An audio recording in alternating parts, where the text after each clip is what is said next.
এই যে সুইসাইড করাটা বলা হয়েছে, এটা তো actually part of this game.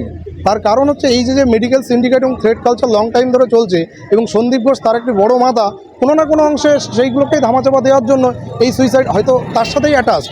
এই করাপশান এইটাই হচ্ছে হয়তো এই মোটিভটা না পাওয়া গেলেও এর সাথে কানেক্টেড, ওয়েল কানেক্টেড, অন্তত এই মার্ডারটা। এবার দেখা যাচ্ছে সেটাকে ধামাচাপা দেওয়ার জন্য এগুলো করেছিল, হতেই না হওয়ার কিছু নেই। সেগুলো এখন ইনভেস্টিগেশন এজেন্সির উচিত যে কেন এটা বলেছিল, কী জন্য বলেছিল, সেগুলো তদন্ত করে বের করা উচিত। কারণ সন্দীপ ঘোষ বা কলকাতা পুলিশের যে ভূমিকা, এটা তো পুরোটাই স্ক্যানারে রয়েছে, এদের কোনোটাই তো অ্যাকসেপ্টেড নয়। তার বাবা যেদিন এসছিলেন, তিলোত্তমার মা বাবা, সেদিন এসে একটা কিন্তু প্রশ্ন তুলেছে যে শ্মশানে কে টাকাটা দিয়েছে সেটা আমি আজও জানতে পারিনি, এবং আমার মেয়ে হয়তো কষ্ট পাচ্ছে যে বাপি তুমি কেন আমার শেষ যে খরচটুকু কেন দিতে পারলেন না, সেই আফসোসটা আমার সারা জীবন থেকে যাবে। বাংলা হান্টের আরো খবর দেখতে নজর রাখুন। বাংলা খবর মানেই বাংলা হান্ট।